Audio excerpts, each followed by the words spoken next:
Bueno, ¿qué tal? Buenos días. El día de hoy otra vez nos encontramos aquí, el grupo de Calmecac, en nuestro proyecto editorial Energía Entelequia, Complejidad y Psiquismo. Hoy vamos a transmitir las reflexiones del grupo Calmecac sobre el Malinche, y este pertenece al ciclo de conversatorios sobre los 500 años del encuentro de dos mundos. En este conversatorio, precisamente Carmen Trejo nos dará la parte inicial de la exposición, y entonces este grupo, que somos Grupo Mito y Psicoanálisis, entraremos ya en discusión acerca de qué es lo que estamos nosotros reflexionando acerca de la Malintzin a los 500 años de la conquista. El día de hoy participan Carmen Trejo, Alfredo Alcántara, Laura Roy, Abraham Manzano, Javier Sandoval y Javier Gutiérrez. Pues muy bien, Carmen, entonces si quieres comenzamos con tu exposición. Sí, voy a compartirles una pantalla. Ahí está. Entonces, empiezo.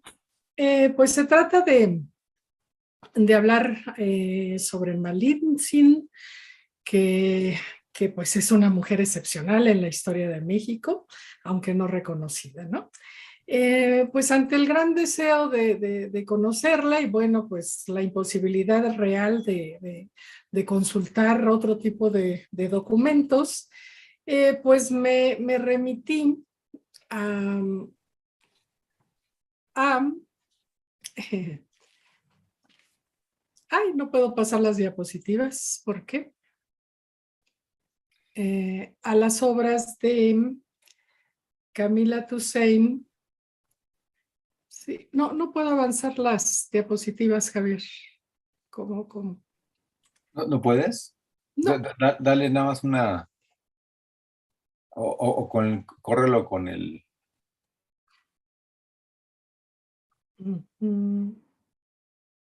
A ver, ya. A la obra de Camila Toussaint, Malintzin, una mujer indígena en la conquista de México, que me parece interesante que en inglés se llama Las elecciones de Malintzin. Entonces es muy interesante, ¿no? Y la otra obra a la que me apegué es la de Juan Miralles, Malinche, que es La raíz de México. Y bueno, pues mi trabajo está basado en estos dos autores. Como pues no hay documentos que acrediten, pues Malintzin nace entre 1501 y 1505. Entonces yo puse la fórmula para poder calcular más o menos la edad, que nace en 1503 más menos 2 años, ¿no? Para ir abarcando. Porque pues es muy importante para mí ir situando la edad de Malintzin, ¿no? Pues ella nace en Coatzacoalcos, Veracruz, en un lugar muy próximo al mar, en la ribera del río. Esta zona está dominada política y económicamente por los mexicas, los más poderosos de la zona. Los mexicas representaban para Malintzin una especie de sombra siniestra, lejana, pero poderosa y amenazante. En este lugar se hablaba varios idiomas, porque como estaba en la ribera del río, había contacto con otros pueblos y se hablaba náhuatl, popoluca y olmeca. Y este hecho hizo que de niña aprendiera que había posibilidad de hablar en idiomas diferentes. Pues Camila Toussaint cita a López de Gómara, quien afirma que Malintzin era hija de ricos padres y parientes del señor de aquellas tierras. El padre era pariente del Tlatoani, la madre seguramente una concubina de poco poder. Los hombres podían tener más de una esposa y los hijos e hijas eran reconocidos como descendientes del señor principal y podían heredar el mando y conservar su linaje. Malintzin sabía que las mujeres tenían su propia importancia y que los hombres las necesitaban complementariamente. Sin el trabajo de las mujeres, el mundo de la comunidad no funcionaba adecuadamente. Esta era una certeza que podía tener Malintzin, ¿no? Se da 1518 y grupos de extranjeros empiezan a llegar a México, ¿no? Entonces, está el dato importante de que el padre muere, el padre de Malitzin muere, y a las niñas de Celtépetl, pues las venden, las regalan, las donan, no sabemos bien, ¿no? A unos comerciantes de Tabasco. Entonces, Malitzin tenía entre 8 y 12 años de edad. Se la llevan a un pueblo de producción textil y de comercio de textiles muy intenso. Entonces, ahí se hablaba náhuatl, chontal, maya yucateco y maya tzetzal. Y Malitzin aprendió a hablar todos estos idiomas. Bueno, pues un buen día, ¿verdad? Un grupo especial comandado y patrocinado por el joven conquistador de 30 años de nombre Hernán Cortés llegó a esa región maya y rescató a un náufrago de hundimientos anteriores llamado Jerónimo de Aguilar, quien hablaba maya y apenas se hacía entender con los habitantes nativos. Este grupo especial, comandado por Hernán Cortés, venció a los locales de Tabasco con sus armas y sus caballos y en signo de sumisión obsequiaron 20 esclavas. Malitzin, por ser considerada una joven hermosa, es entregada al más distinguido viajero de esa expedición, que es Alonso Hernández Puertocarrero, primo hermano del conde de Medellín. Malitzin podía hablar con las mujeres de su comunidad en náhuatl y con Jerónimo de Aguilar en maya, por lo que se convierte en pieza clave, la llave de comunicación entre dos mundos, dice Miralles. Al campamento español llegan importantes emisarios de Moctezuma y esta es la prueba, pues para Malitzin la prueba más difícil, ¿no? Porque pues se juega en esta entrevista algo importantísimo. Estos emisarios del poderoso señor Moctezuma van a hablar con una mujer de casta baja y a ella le darán a conocer cosas extraordinarias. Entonces, esto es muy importante. Hernán Cortés decía a Jerónimo de Aguilar su parlamento y proyecto para estas tierras. Jerónimo de Aguilar lo expresaba en maya Malitzin y ella se encargaba de traducirlo al náhuatl para los representantes de Moctezuma. Era un proceso agotador y exhaustivo. Las líneas maestras generales de un proyecto para el nuevo país es el siguiente. Soy enviado por el monarca más poderoso de la tierra, quien dolido de ver lo engañado que los tenían los ídolos, me ha dado el encargo de sacarlos de su error. Deberán adorar al único Dios verdadero que está en los cielos, suprimir los sacrificios humanos, abandonar la práctica de comer carne humana y abstenerse de practicar la sodomía. Además, deberán jurar obediencia a este monarca y pagarle el tributo que le corresponde.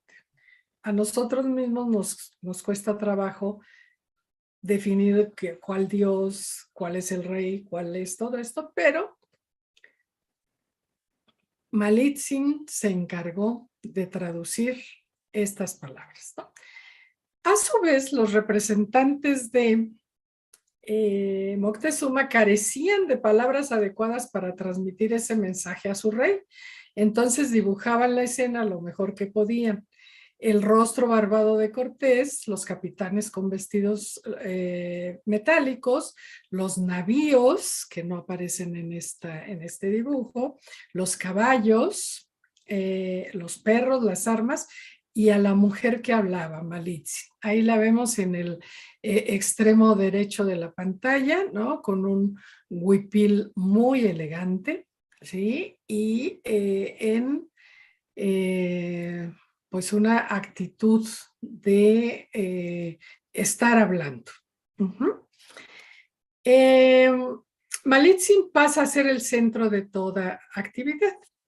Como les digo, ya ella está muy bien vestida, muy elegante, y un detalle que a mí me pareció importante, que calza calzado europeo, ¿sí? O sea, se quita las sandalias y calza calzado europeo, y tenía mujeres a su servicio y hombres que vigilaban que estuviera a salvo, porque si algo le pasaba a Malitzin a partir de estos momentos, pues era la ruina de Cortés, ¿no? Porque era su único medio de comunicarse con la gente de estas tierras. Para Malitzin, Moctezuma y su pueblo eran los enemigos, no se sentía unida a ellos, no les debía lealtad alguna. Como un medio de sobrevivencia, no le quedaba más remedio que quedarse al lado de los españoles. Le ofrecían más seguridad, ¿no? Quedarse al lado de los españoles. El cacique gordo de los totonacas expuso sus quejas sobre Moctezuma a Cortés, todo a través de Malitzin.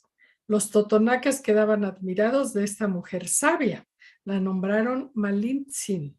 El sin es honorífico, es un sufijo honorífico.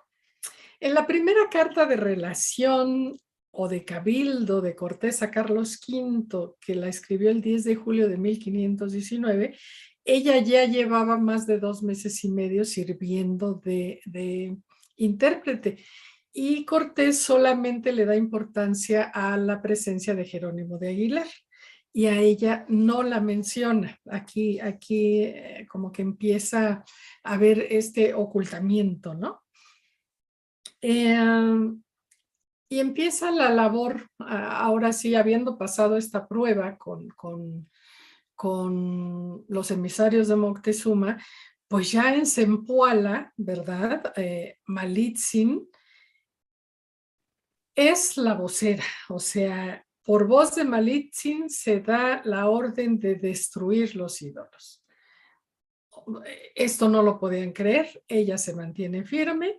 Los soldados rascaron las costras de sangre y colocaron en lo alto la cruz y el cuadro de la Virgen. Zempoala así rompía con el pasado. El padre Olmedo comenzó a enseñarles a rezar el Padre Nuestro y el Ave María. Malitzin traducía estos difíciles conceptos, ¿no? Y así pues la nueva religión ganaba Zempoala. Y así empezó esta travesía. En los códices del siglo XVIII, Malitzin es una presencia sobresaliente. Aquí vemos en esta diapositiva un dibujo netamente español de aquellos tiempos, en que si se fijan a Marina la ponen hablando, pero con pelo rubio y vestimenta totalmente europea, y Cortés sentado, ¿no? En la silla como una especie de trono. Entonces, pues es como la imaginación de los españoles, es otro tipo de dibujo, ¿no? Pues es un mapa que nos muestra todo el recorrido que va a hacer Malitzin a pie, porque parece ser que nunca se subió a un caballo o una carreta, ¿verdad? Entonces ella hace todos estos recorridos por terrenos intransitables, siempre a pie. Entonces hay estos códices, ¿verdad? En la presencia sobresaliente en la imaginación indígena de esta mujer. La ponen del mismo tamaño de Cortés, señalando la importancia que tiene. Malitzin sabía que a los indígenas les iba a servir de muy poco resistirse al dominio español, ya que tenía conciencia de que venían muchos más en grandes navíos.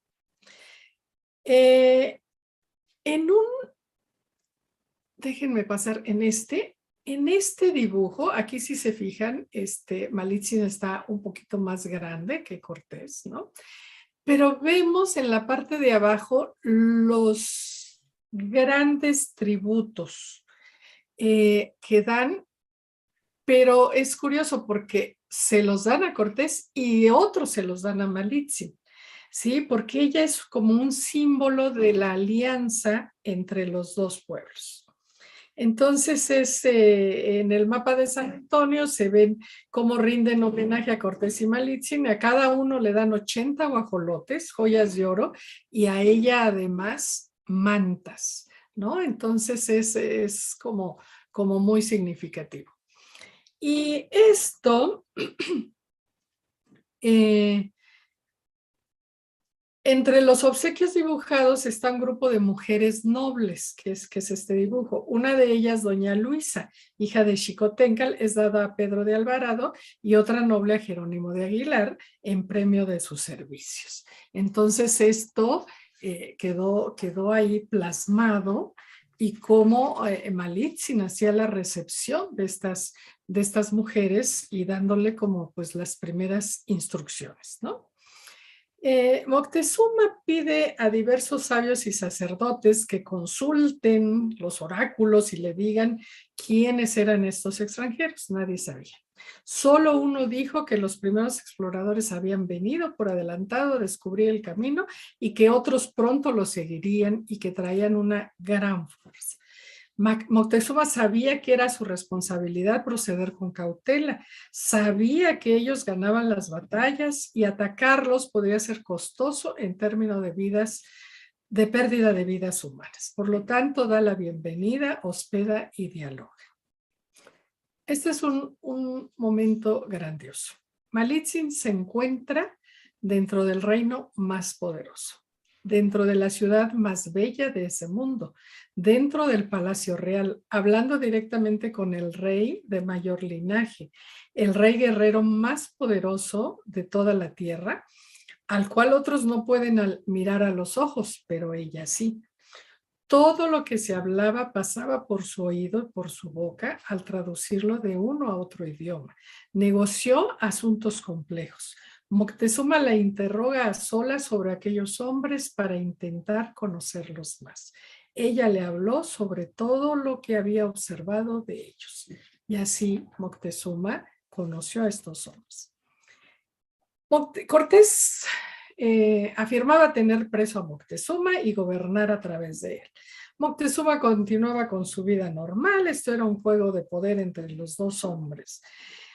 Moctezuma, intentando formalizar una alianza, le obsequia esclavas y a 3 de sus hijas menores. Malitzin le aclara a Cortés la importancia de este hecho y bautizan a una de esas hijas con el nombre de Isabel, como la reina portuguesa, que en esos momentos estaba casada con Carlos V. En abril de 1520, Moctezuma recibe la noticia de que 13 navíos con 800 españoles habían arribado. Moctezuma se lo dice a Malitzin. Malitzin se lo cuenta a Jerónimo de Aguilar. Este se lo dice a Cortés y Cortés se enfurece.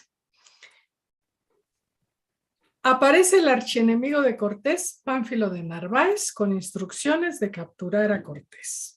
Trágicamente, en estos navíos también zarpó el virus de la viruela y otras bacterias que matarían a 2/3 de la población indígena. Cortés parte con su ejército a combatir a Narváez, y en Tenochtitlán ocurre una batalla dirigida por Pedro de Alvarado, en que Moctezuma y otros nobles, junto con cientos de pobladores, son asesinados. Cortés, por su parte, vence a Narváez y suma ese ejército al suyo. Fuentes indígenas informan a Malitzin sobre los acontecimientos trágicos de Tenochtitlán y que hay españoles sitiados en el palacio de Axayácatl. Cortés acude en su ayuda y en una noche triste huyen en esta conocidísima escena, ¿verdad? Huyen y las armas y los tesoros de Moctezuma están hundidos en el lago, sobreviven milagrosamente. Gracias a que 30 soldados españoles y varios totonacas escoltaron a Malitzin, doña Luisa y las hijas de Moctezuma, fue que estas mujeres se salvaron. Esta era la conciencia de lo valioso que eran estas mujeres para Cortés. Y efectivamente, estas mujeres van a ayudar a Cortés a rearmar pláticas y una alianza nuevamente con Tlaxcala, gracias a la presencia de estas mujeres, ¿no? Entonces, muerto Moctezuma, eligen a Cuitláhuac de Iztapalapa, Cuitláhuac muere de viruela, y entonces eligen a Cuauhtémoc, primo de Moctezuma, como emperador, ¿sí? Entonces, en tanto, pues está Cortés en Tlaxcala recuperándose de las heridas, ¿sí? Cuauhtémoc se deja capturar, solicita por medio de Malitzin protección para la esposa, las mujeres, los niños y los ancianos. Los españoles aceptan, ¿sí? Y Malitzin es esencial para estas negociaciones. Hacia 1522, los españoles, estos y otros que fueron llegando, ¿verdad? Porque llegaban navíos con más armamento, con más soldados, con más caballos, con víveres incluso, ¿no? Y el frenesí de la codicia y acumulación de bienes, bueno, era entre los españoles, ya se estaba desbordando. Malitzin pudo observar con certeza lo afortunada que era al haber tomado en sus manos la rienda de su vida. Se mantuvo con los pies en la tierra y a pesar de tener bienes materiales era discreta y recatada. Cortés se instala en Coyoacán, manda construir la capilla de la Virgen de la Concepción. Malitzin en Coyoacán tiene su propia casa y acudía a rezar a esa capilla. Y hasta ahí llegaban de todas las regiones indígenas que le entregaban tributo directamente a ella. Tabaco, cacao, fruta, copal. Era una recolectora de tributo muy eficiente y sabía que era sensato acumular riqueza para ella misma y tener sus propios negocios. Además, ella no debía pagar impuestos a Carlos V. Malitzin demostró su habilidad para manejar la relación con Cortés por mucho tiempo, ¿no? Lo cual ha de haber sido verdaderamente difícil. Ahora, Toussaint supone con mucha lógica que siendo esclava, Malitzin no pudo resistirse a las exigencias sexuales de Puertocarrero antes ni de Cortés después.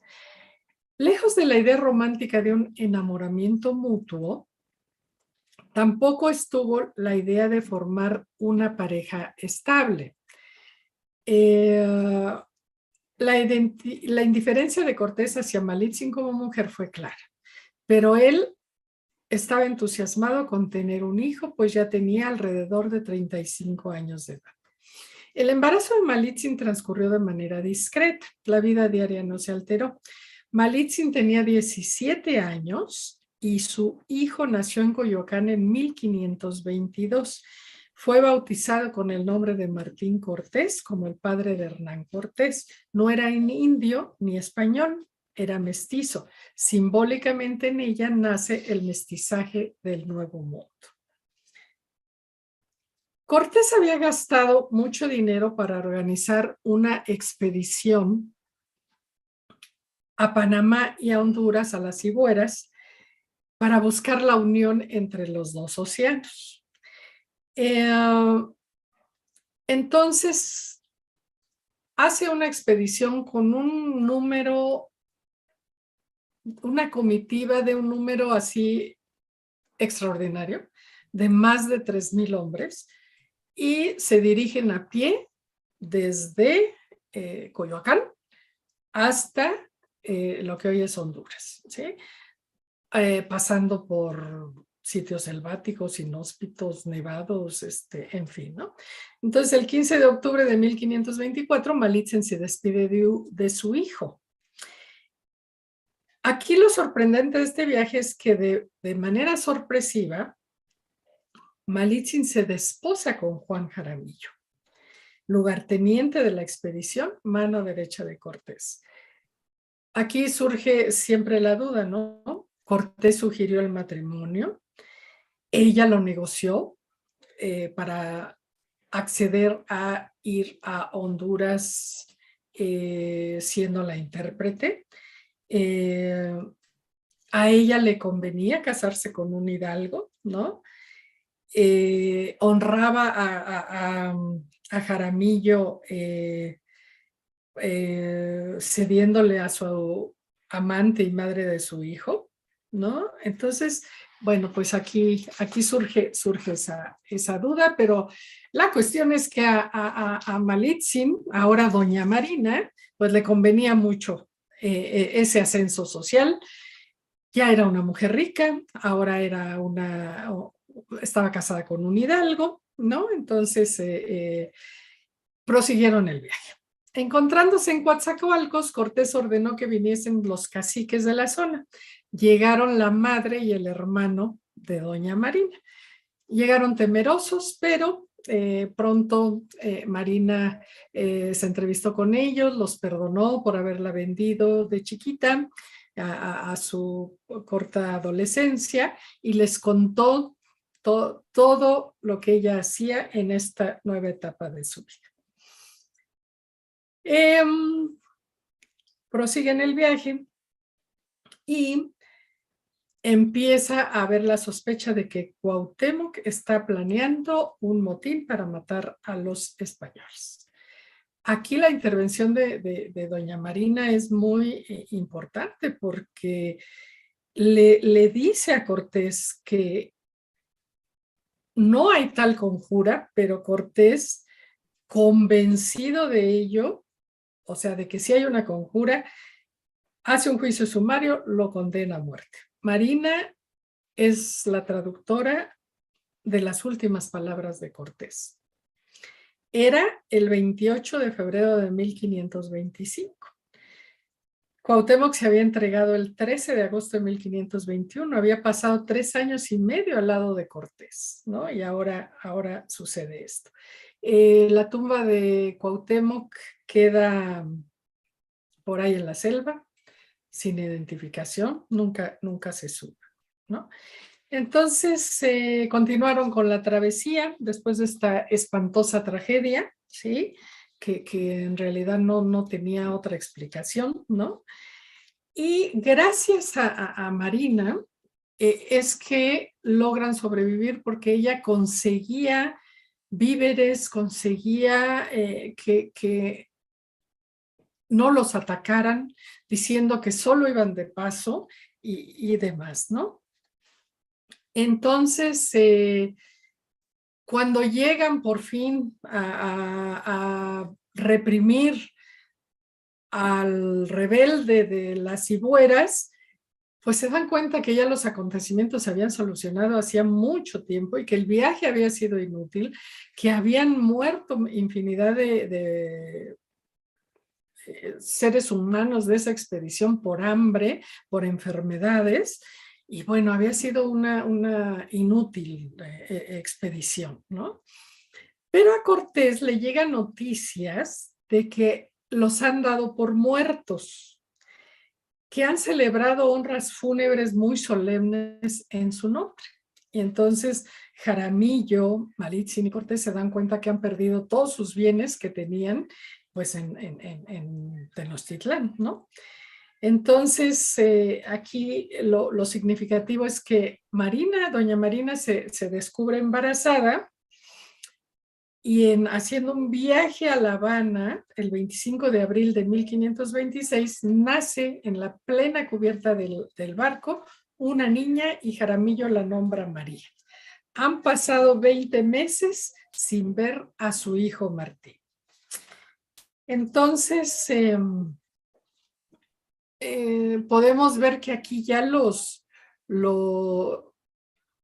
las influencias de Hernán Cortés ya se están perdiendo, los aliados se han ido esfumando, Cortés tiene muchos juicios, ¿no? Por múltiples razones, abuso sobre los indígenas, esclavitud, en fin, ¿no? Y con la poca influencia que le queda, consigue que Jaramillo sea nombrado alcalde y después regidor de Cabildo. Con doña Marina y María se instalan cerca de la Plaza Central de México, por donde actualmente está la Plaza de Santo Domingo, y en 1528 se mudan cerca del bosque de Chapultepec.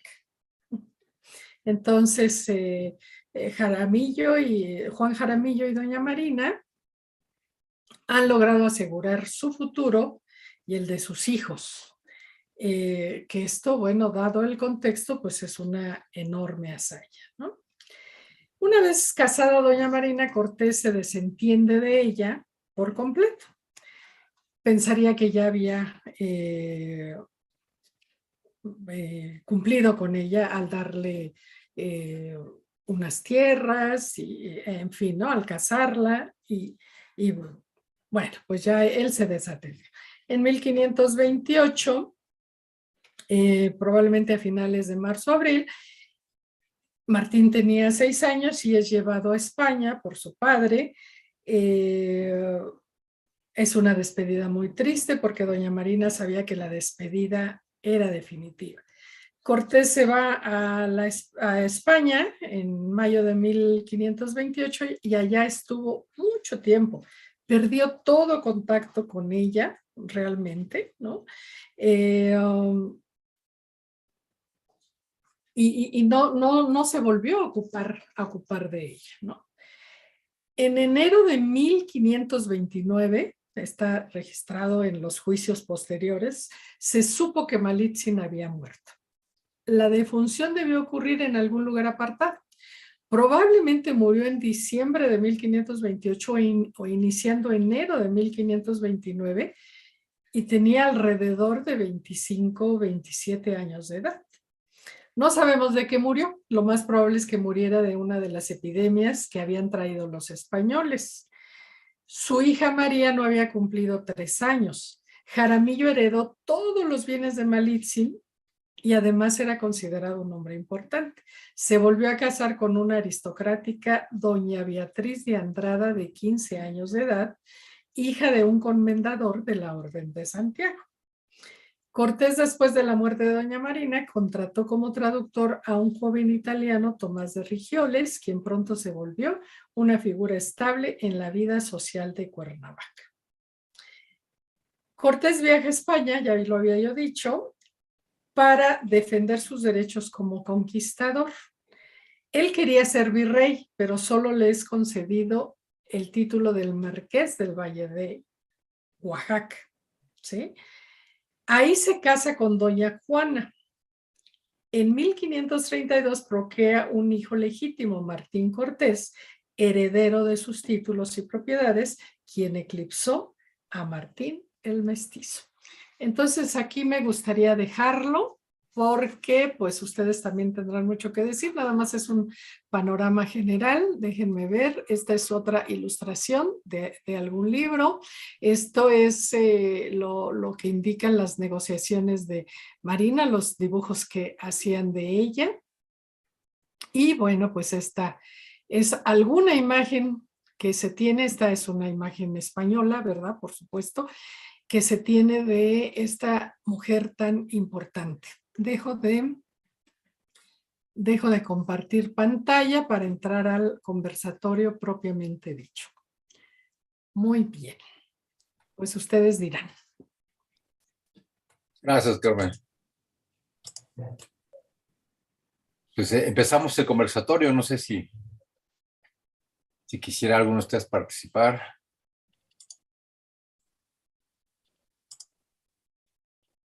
Bien. Malitzin o Malinali Tenepal, me parece que podemos entenderla, comprenderla según diferentes aspectos, como persona real, que fue una jovencita indígena, pobre, esclava, pero muy atractiva físicamente, muy inteligente, desarrollada en un mundo complejo de culturas y de interrelaciones lingüísticas y étnicas. Eso da pie para que se vaya a forjar como personaje histórico. Una persona real que tiene elementos para convertirse en personaje histórico. Pero también es un personaje imaginario. Desde su vida misma la veían como alguien más allá, como alguien mágico, cuando alguien poderoso, más allá de lo que era concretamente como ser humano y como ser histórico.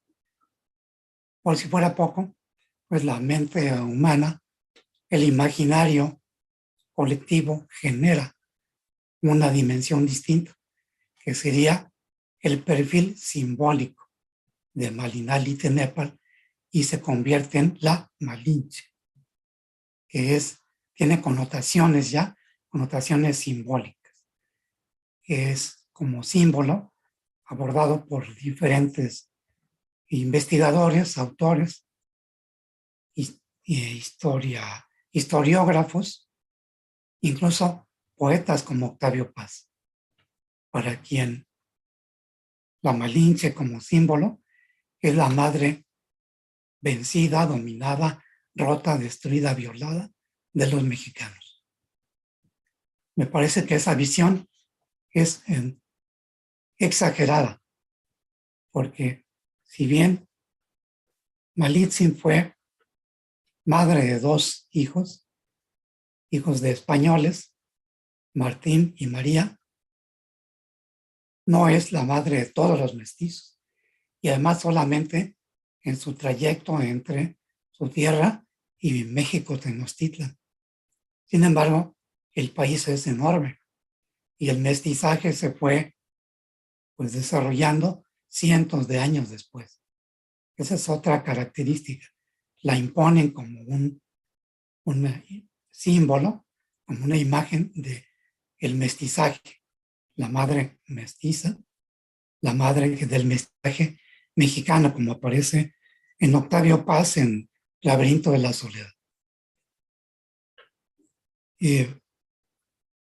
Yéndonos un poco más allá en la representación imaginaria y simbólica, podemos concebir o comparar la representación de Malitzin y su función sociohistórica como una configuración real de la Llorona.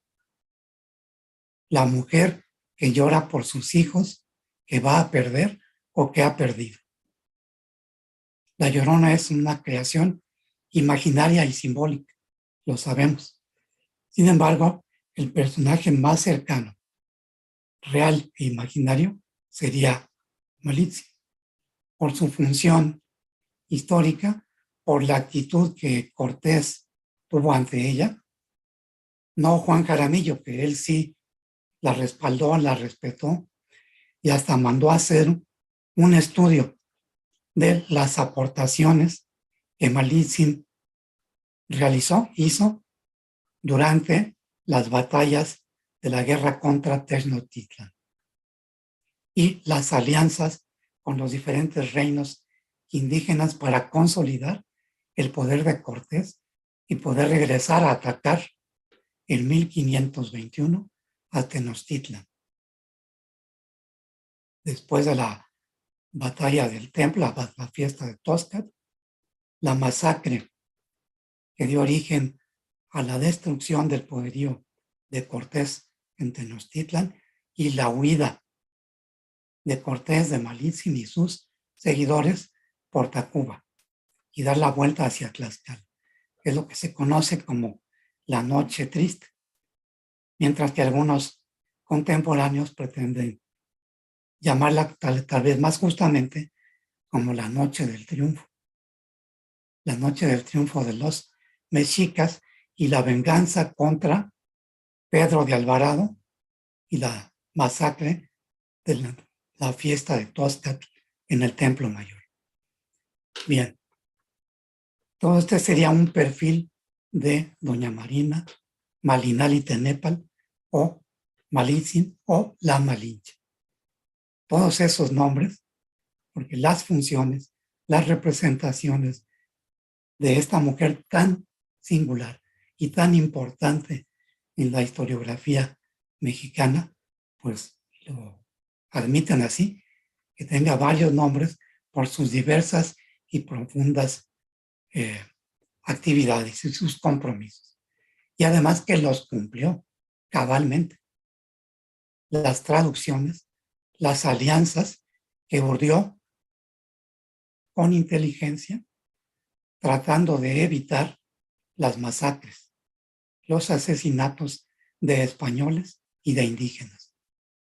Trató de evitar la masacre de Cholula, pero no la atendieron, no le hicieron caso. Cortés estaba convencido de que los indígenas estaban tramando unirse contra él y acabarlos. Si eso hubiera ocurrido, claro que los hubieran exterminado por completo, porque los indígenas guerreros eran muchos más, inclusive con los tlaxcaltecas como aliados. Sin embargo, pues no se dio esa temida masacre de españoles y aliados que Cortés temía en Cholula antes de llegar a Tenochtitlan y después cuando decide ahorcar a Cuauhtémoc. Su desconfianza, su temor, su, digamos, temor paranoide. Tenemos que utilizar ese término, su desconfianza y la proyección de su necesidad de apaciguar con sangre, temía que se regresara, como sabemos que ocurre en el psiquismo. Se proyecta la hostilidad, el temor, y el enemigo se vuelve más poderoso. El temor paranoide, resultado de un sentimiento real de miedo y además el resultado de la proyección y de la introyección de un enemigo más poderoso, porque se ha enriquecido con la proyección de la propia agresividad, odio y deseo de matar. En fin.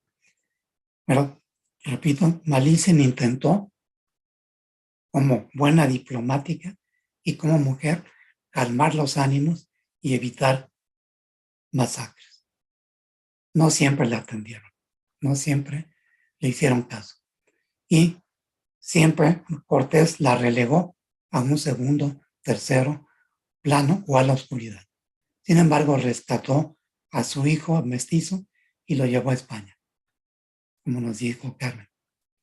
Lo llevó siendo niño a España, igual que a las hijas de Moctezuma, en especial con Isabel, con la que también Cortés tuvo hijos.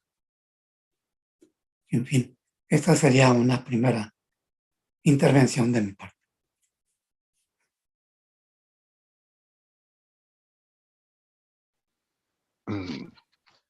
Bueno, quizá yo haría más bien un elemento más simbólico, más interpretativo, porque bueno, después de estas dos visiones contextuales muy completas, sí, valdría la pena poner en relieve quizá el primer sentido, que es entender un poco el sentido de las narrativas y de cómo estas narrativas van explicando, de acuerdo a cada época, los intereses del presente, ¿no? Un poco desde nuestra visión psicoanalítica, cómo nosotros vamos utilizando la narrativa para ir explicándonos este sentido histórico y cómo es que apropiamos la imagen de Malintzin como una imagen, ¿sí?, que se va desdoblando.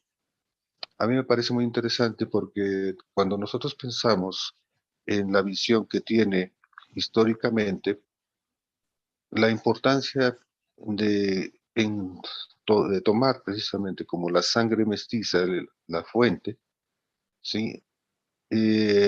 Da como inicio una práctica que se llevaba a cabo y que se lleva a cabo todavía, como estas alianzas entre los grandes grupos. Y desde ese lugar, por supuesto, estamos pensando en que estos se traen consigo una serie de convenios y de prebendas entre los grupos que están precisamente interactuando. De ahí, de repente, la visión a veces injusta de pensarla como traicionera, ¿sí?, como una mujer que traicionó a su raza, ¿sí?, que ha sido vista desde mucho desconocimiento,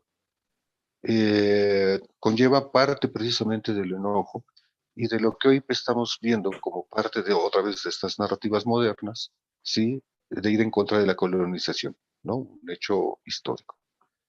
Por el otro lado, sí, la reivindicación de la imagen de Malitzin, sí, también toma un sentido de histórico y que además Número desconocido. contempla precisamente un aspecto básico, que es precisamente el, bueno, sí, que implica precisamente el comprometer, ¿no? Los procesos históricos, sí, a elementos simbólicos y de utilización por parte de distintos elementos sociales. En ese sentido, me parece ser que hoy que estamos retomando precisamente a Malitzin, ¿sí? La visión global nos da una parte arquetípica y en ese sentido, sí, de esta madre, sí, que si bien Octavio Paz la retomaba como una mujer violentada, sí, sometida, eh, angustiada y con unos productos de hijos resentidos, sí, hoy la podemos pensar como una madre también defensora, ¿no? Y al cuidado precisamente de sus comunes. Por eso la importancia de resaltar estos elementos de integración que de repente nosotros estamos viendo esta cotidianidad, una polarización, ¿sí? De las visiones clasistas, sociales, racistas, y que dentro de este proceso histórico que vemos con Malitzin, sí, de la adquisición de zapatos, de la adquisición de un grado, ¿no? Es parte precisamente de lo común y de lo que nos va integrando como sociedad. Y que además las jerarquías que se van estableciendo a partir de esto nos permiten precisamente ir entendiendo la evolución social, ¿no? Digo, hasta aquí ese sería como mi comentario. Sí, gracias. Bueno, a lo mejor yo para empezar mi participación en el conversatorio, pues a lo mejor me va a ser imposible hacer omisión o no repetir varias cosas que ya se han dicho, precisamente por el lugar tan interesante que tiene la Malinche en la historia de México, ¿no? Digamos que ya hicieron todos énfasis en eso. Alfredo lo explicó de una manera un poco más así directa, acerca de la diferencia que hay entre la Malinche histórica, la ficcional, la simbólica, y es difícil hacer una diferenciación entre todas estas Malinches, porque precisamente está muy cargada su posición dentro de la historia de México. Su lugar no es casual, el lugar que tiene en la historia de México es muy importante porque de ser un personaje que tuvo ahí una situación pues de gran importancia histórica para que la conquista se hiciera, no es casualidad que muchas veces se ha dicho que esta es una conquista traducida. Sin un traductor no habría habido conquista. Si vemos los movimientos de Cortés a lo largo del proceso de la conquista, vemos que hubo mucho diálogo, mucha política, muchos acercamientos para que precisamente un puñado de españoles pudieran conquistar un continente. Pues no se podía hacer de una forma directa, ¿no? Sin hablar y entrar simplemente en una invasión armada, hubiera sido imposible que ellos lo lograran. Ellos estaban seguros que lo iban a lograr, y no seguridad en el sentido completo, ¿no? Sino me refiero con la experiencia que ellos ya tenían en las Antillas, en estas islas, pues estaban ya en esta postura de muchos años, en una sensación de superioridad, y que podían precisamente seguir conquistando. Esos 4 meses que estuvo Malintzin con Cortés, precisamente en la costa de Veracruz, mientras que hicieron su incursión hacia la conquista de la Ciudad de México, creo que fueron muy importantes, y sin esos 4 meses de espera y de latencia, tal vez sería difícil que Cortés hubiera tenido los elementos para poder penetrar todo lo que fue la conquista, porque creo que la Malintzin en su proceso de traducción, no solamente tenía la capacidad de traducción lingüística acerca de los contenidos, sino también pareciera por todo lo que se dice en las semblanzas, pues que tenía además una capacidad de traducir sociológicamente, políticamente, cómo es que se llevaba el reinado de los náhuatl. Entonces pareciera que esta instrucción, esta forma de transmitir la Malintzin a Cortés, lo que pasaba no solo permitía las palabras, sino también darle el contexto de lo que realmente, de cómo funcionaba precisamente esta zona, ¿no? La zona mesoamericana. Y creo que esos 4 meses permitieron a Malintzin tener cada vez mayor capacidad de traducción y de comprensión del español, y eso facilitó que hubiera más elementos para la conquista. Entonces, en ese sentido, no es porque estamos hablando de ella hoy, pero la conquista tiene matiz de Malintzin, debido a que ella estuvo todo el tiempo como traductora en ese proceso de una conquista que tuvo que ser también a través de la lengua, ¿no? Luego ya hablando propiamente a nivel simbólico, que ya hablaron propiamente todos, inclusive Carmen que nos decía, ¿no? Que cuando la Malinche tiene al hijo de Hernán Cortés, Martín Cortés, digo, de entrada Hernán Cortés, al momento de ponerle el nombre de su papá, pues ya nos damos cuenta que sí le importaba digamos, el nacimiento de su hijo. Carmen nos decía que era el primer mestizaje, y ahí yo quería hacer un juego comparativo con el que en realidad fue el primer mestizaje, ¿no? Que fue precisamente el de Gonzalo Guerrero, que era el compañero de Jerónimo Aguilar cuando estaba precisamente en Cozumel. Jerónimo Aguilar fue el que se regresó con los españoles para funcionar como traductor del maya, y Gonzalo Guerrero no quiso subirse al barco alemán. Él ya tenía familia, ya tenía varios hijos mestizos desde antes de Martín, y yo quería hacer un juego comparativo porque ahí veríamos un mestizaje de una familia asentada, una primera familia, no de un español y una indígena, que simboliza la familia que está ajena al poder. En este caso, la Malinche, por su propia historia, entró, quisiéralo o no, en la historia del poder. Y es muy diferente las familias del poder a las familias que no manejan el poder. La Malinche sí entró a la historia del poder, entró en el corazón del poder, convirtiéndose en una de las mujeres de Hernán Cortés, porque Hernán Cortés tuvo muchas, pero de una gran importancia en su proceso precisamente de acercamiento a Mesoamérica. Y entonces, si hacemos un contraste entre las dos familias, la familia mestiza, que finalmente se anidó en la península de Yucatán, en esa zona donde precisamente ya estaban ajenos a la zona guerrera mesoamericana, pues ahí veríamos una familia en contraste con la familia del poder que formó Malintzin, la Malinche con Cortés, en donde el hijo precisamente estuvo lleno de estos intercambios políticos, en donde la Malinche tenía esta cuestión de ser doña Malinche por su propia personalidad, sus propias capacidades, y al mismo tiempo ser despreciada. Cuando vemos que la segunda esposa de Jaramillo, cuya primera esposa fue la Malinche, precisamente Malintzin, la segunda esposa, Beatriz, que no tuvo hijos con Jaramillo, hablaba con mucho desprecio por la calidad indígena de la Malinche, ¿no? Y entonces ese desprecio que hablaba hacia la Malinche, pues nos habla precisamente de todo ese juego que comenzó a darse, y en donde la Malinche, utiliza Marina, utiliza el nombre porque precisamente eso nos permite ver que el juego que tiene este personaje en la historia, pues se queda con un lugar muy simbólico, donde se gesta precisamente este lugar en las funciones fóricas de la mitopoiesis, del imaginario social mexicano, con una gran carga.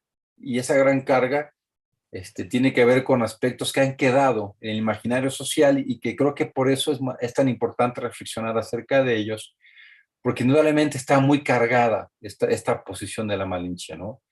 Digamos, si nos vamos a lo más grotesco, esta cuestión donde los mexicanos usan el término malinchista, haciendo atribución a esta Malinche, pues a lo mejor se refieren a la gente que entrega hacia el extranjero las cosas de una forma grotesca, ubicados a esta mujer, porque ahí se ve parte de esta carga de las partes que todavía en México nos hace falta reprocesar, resignificar, y en donde el hilo se rompe por lo más delgado, y curiosamente la Malintzin es la que tiene esa carga que, como ya decía Alfredo, que es importante irla descargando. No se trata nada más como de un panfleto publicitario de reconciliación, simplemente simplista, sino primero como de una reflexión realmente profunda de cómo es que sí tiene esa carga emocional difícil de manejar a los mexicanos, precisamente por esa historia en donde el término conquista juega un rol significativo en el malestar emocional del imaginario social, por la dificultad que se tiene de metabolizar el proceso histórico tal y como se dio. Si nosotros nos damos cuenta de lo que era la Malintzin en ese momento, pues era una joven que tenía también miedo de los náhuatl, ¿no? Tenía miedo de Moctezuma. Dice Martínez Brallao, el hijo precisamente de José Luis Martínez, que él piensa que esa calidad de esclava que tenía en la zona de Tabasco, pues precisamente se debía a que era una mujer que había sido violada o no violada necesariamente, pero sí sometida sexualmente por parte de los jefes allá en Tabasco, y que esa posición hacía como querer huir. Eso dice Martínez Vallao, ¿no? Que también es una voz Barax, pero Martínez Barax, que es una voz calificada, que él piensa que cuando encontró a Cortés encontró la forma de escaparse de ese lugar de sometimiento esclavo que tenía, y que entonces se montó en un proceso de liberación, que para ella fue liberación, porque para ella no era México. Entonces, por supuesto, esos anacronismos hay que recargarlos muchas veces, pues fue la posibilidad de estarse incluyendo en un nuevo lugar de liberación de esa situación. Es una opinión bastante interesante.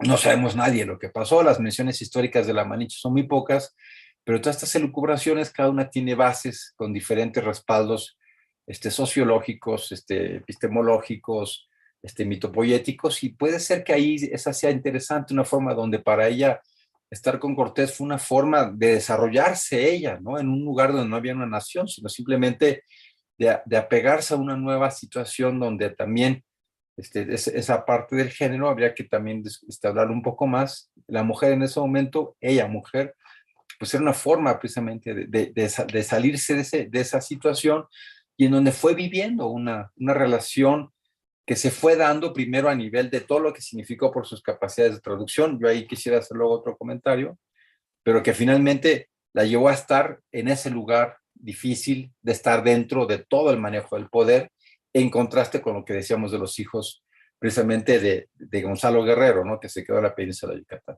Bueno, ahí comenzaría mi primera participación.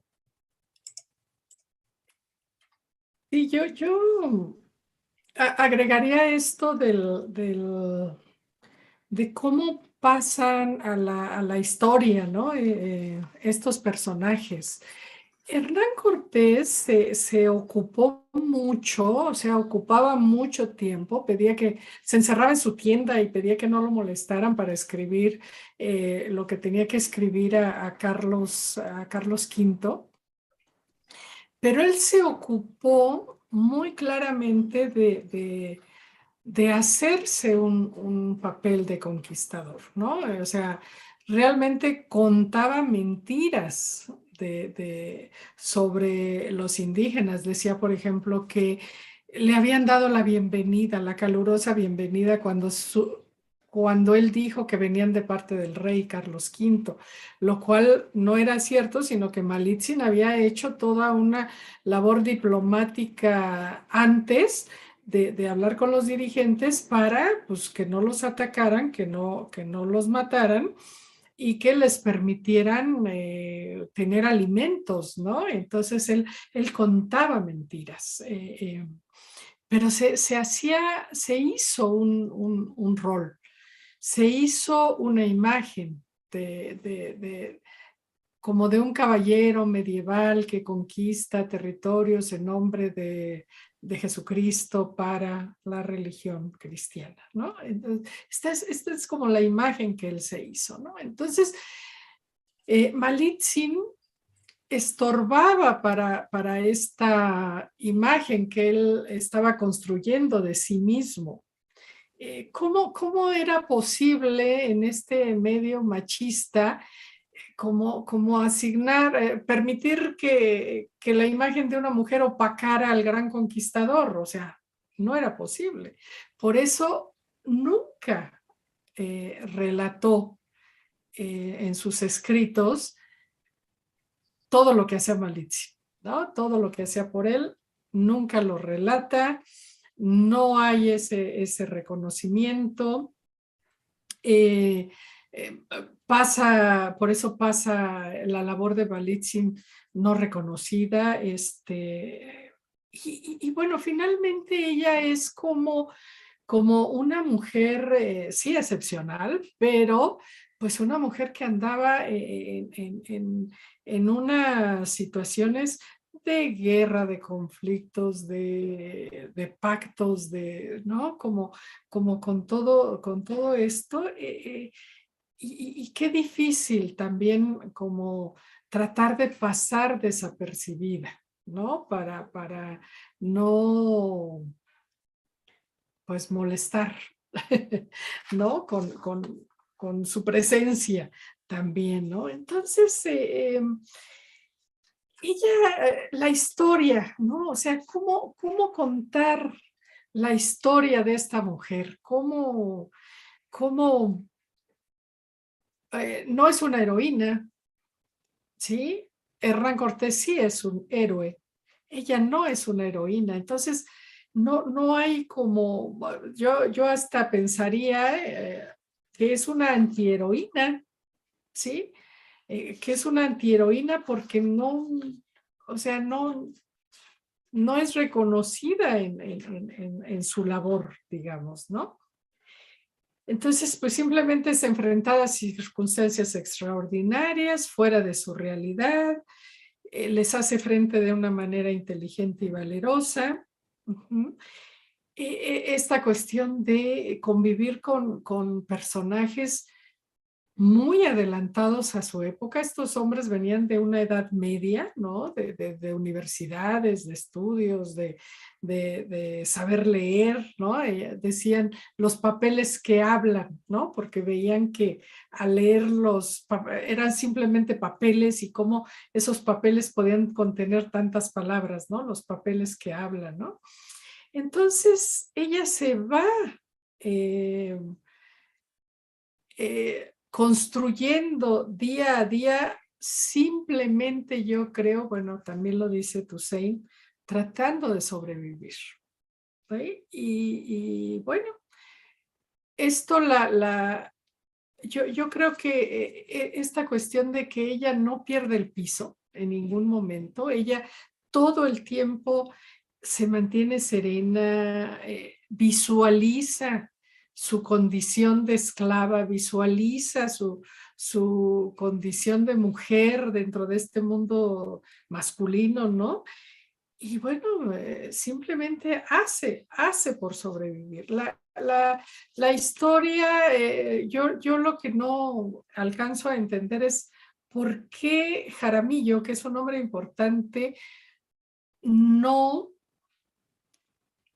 estuvo atenta de ella. O sea, ¿por qué pues es la esposa de Jaramillo? O sea, tenía que haber tenido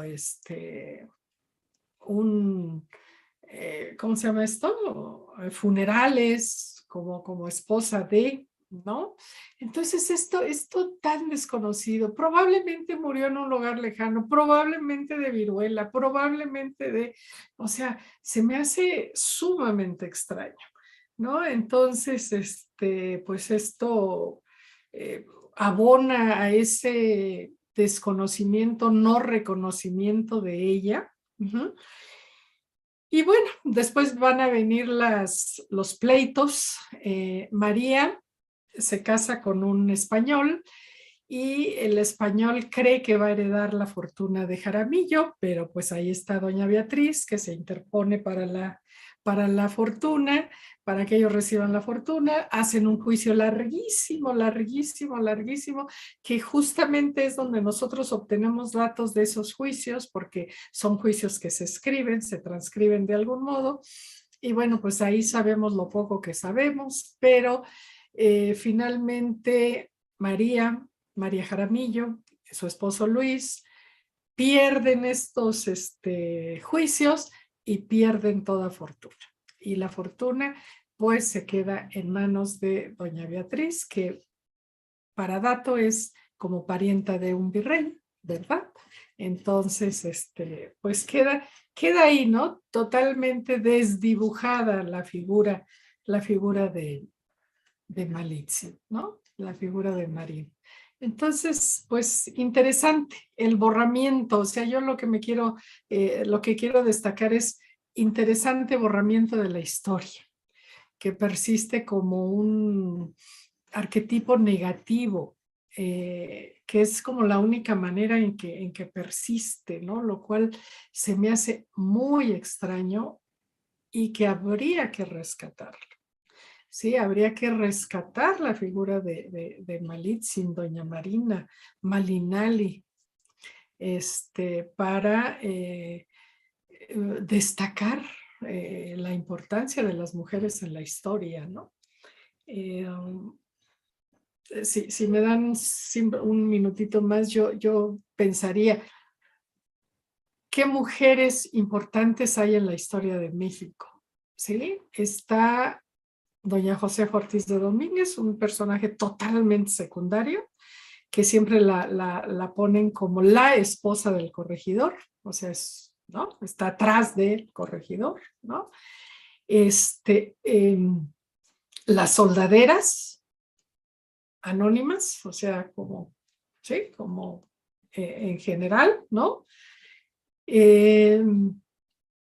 Sor Juana Inés de la Cruz, una enorme mujer, y la Malinche, ¿no? O sea, en esta acepción de Malinche, ¿no? Entonces, pues sí habría que hacer un rescate de esta figura como una figura portentosa, una figura importante, porque hay muy pocas mujeres en la historia de México, ¿no? Hasta aquí dejo mi comentario.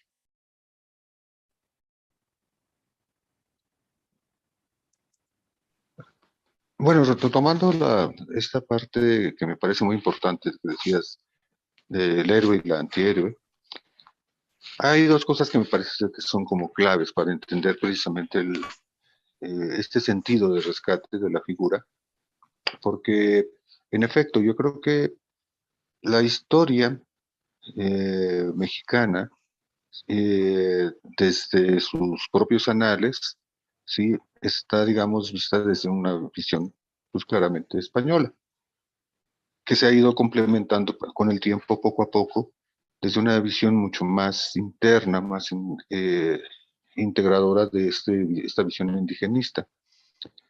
La posición que se juega precisamente de esta mujer, sí, en específico, como traductora, como decía Javier, claro que le da un papel preponderante, porque aquí tenemos dos elementos. Uno es la lengua, y que la lengua, por supuesto, da un poder, ¿no? Estas palabras que hablan, estos papeles que hablan, ¿sí? Pero además, si uno lo piensa, la capacidad precisamente de tener el tiempo para poderlo estudiar. Aquí la visión occidentalista nos dice a veces, sí, que nosotros era un pueblo de atraso, sin pensar precisamente en que precisamente todos los tlamatinimes, sí, tenían también toda una tradición y todo un sentido de conocimiento diferente, por supuesto, y desde ahí precisamente el sentido de la integración. Porque si creo que podemos rescatar un punto, ¿sí? Es esta necesidad de integrar cosas y de no ir por la violencia, que eso es un rasgo que uno podría pensar eh, más integrador, mucho más valioso, ¿sí?, que la propia conquista por la espada, porque es el sentido del convencimiento, es el sentido de la integración social, es el sentido de pensar en el otro desde un sentido de fraternidad, de un sentido incluso hasta universal, cosa que si lo pensamos nosotros, en esta tensión de una niña, ¿no?, que para nosotros sería una niña, ¿sí?, tuvo que estar viviendo entre las tensiones del poder y de poderes muy fuertes de su época y de sus propias circunstancias, porque la responsabilidad que se le vertió fue mayúscula. De ahí precisamente la comparativa que hacía Javier también de estos dos mestizajes. Claro, el mestizaje que se tiene, donde hay un asunto voluntario de no quererse involucrar y de vivir una vida diferente, sí, al tener que enfrentar al poder.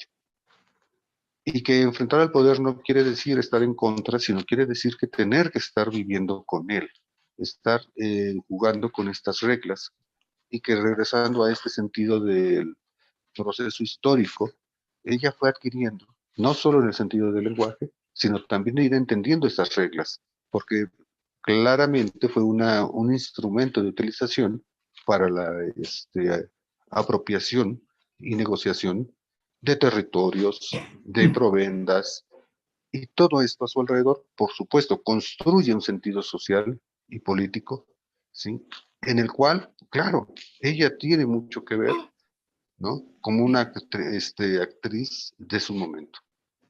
Y que, claro, fue definitorio en muchos aspectos porque está construyendo precisamente la vinculación, la posibilidad del cambio, ¿no?, de su época. Hasta aquí. Bueno, sí, yo quiero retomar lo que han dicho en algunos aspectos. Por ejemplo, que dijo Luis Javier, respecto a que la niña, la jovencita, esclava de poderes indígenas locales de su mundo, se libera al ser obsequiada, regalada a los españoles. Ella ve la oportunidad de superar la trama de su esclavitud y adquiere otra visión. Y como dice Francisco, enfrenta una enorme responsabilidad de tramitar el diálogo entre mundos distintos. Y sin embargo, no da marcha atrás, no se amilana, enfrenta, asume el rol y lo realiza maravillosamente. Esa me parece que es su gran aportación, su cualidad esencial. No ceder ante la responsabilidad. Al contrario, está en ese momento asumiendo la tarea que el proceso histórico le adjudica y la transforma de una niña esclava en una mujer diplomática, en una intelectual notable, en una mujer que, pues, por su corporeidad, no puede evitar ser la mujer de los españoles. Así que, pues, tiene que asumir la tarea también sexual con Cortés y con Jaramillo, y antes con Portocarrero, su primer marido. ¿Sí? ¿Qué otra cosa quería mencionar? Respecto a la visión historiográfica que tenemos en la actualidad, pues surge de las aportaciones de los cronistas. El propio Cortés, que no la menciona en sus cartas de relación, más que tangencialmente, siendo un personaje central en toda la movilización, con miras a destruir el poder de Moctezuma y de Tenochtitlan. Esa era la mira de Cortés. Y al sentarse como rey de la Nueva España, no se le concedió, pero esa era su visión y Malicin estaba dispuesta a apoyar la modalidad de esta parte occidental del mundo. Somos occidentales, sí, pero pertenecientes a una cultura, a una civilización original, como dice León Portilla, muy distinta de la europea. Y en eso, Malinali, como personaje histórico, es como decía uno de mis maestros de psiquiatría, una estrella polar que brilla para guiar y para iluminar periodos de la historia y construir un mundo. El mundo, pues, del el virreinato en el que se le borró misteriosamente. Pero ya era la lucha por el poder y la lucha racial, el dominio de los peninsulares y de los criollos sobre los mestizos, dominio que persiste en la actualidad. Los criollos dominan este país. Bien, hasta aquí por ahora.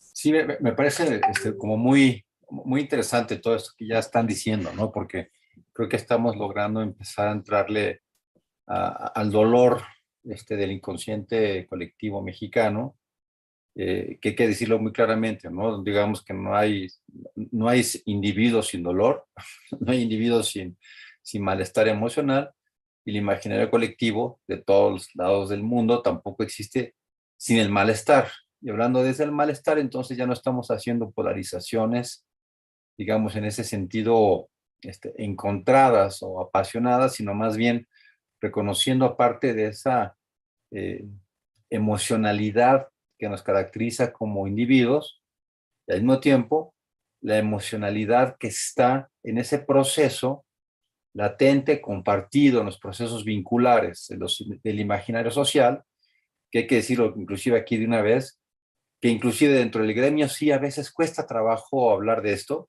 de la importancia de los procesos emocionales vinculares, debido a que la concepción tradicional del aparato psíquico generalmente se remite a un individuo, ¿no? Y entonces a ciertas partes del gremio sí, les cuesta trabajo también tener esta visión de los procesos emocionales como parte de un imaginario social, y de entrada de ahí partimos, que ya de eso ya tenemos cierta dificultad para empezar a entrar en esta parte que con los comentarios que están haciendo estamos pudiendo hacer, y que precisamente radica que los procesos emocionales del imaginario social, en este caso nosotros que hemos estado muchos años trabajando con el imaginario social mexicano, creemos que aquí hay una parte dolorosa, que también si en ese sentido nos acercamos, pues como lo hemos hecho a través de tantos conversatorios, como de una forma científica, antropológica, con un respeto y un interés genuino en entender los procesos mesoamericanos, nos vamos dando cuenta que hay como diferentes formas de manifestarse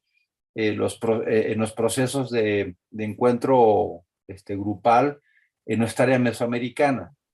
Y en ese respeto que hemos tenido para acercarnos antropológicamente a cómo es que había un proceso de convivencia dentro de Mesoamérica, ahora nos acercamos a un área que es muy conflictiva en la historia de México y que tiene que ver con el lugar que sí ocupa la Malinche como primer lugar de vínculo entre dos naciones, entre dos áreas, no naciones, perdón el término, lo quito por supuesto, entre dos mundos muy diferentes, lo que era América y lo que era Europa, ese primer vínculo que se da a nivel político, porque ya por eso hice yo la comparación antes con ese mestizaje que era previo, ¿no? De un español y una indígena, que no tenían que ver con el poder.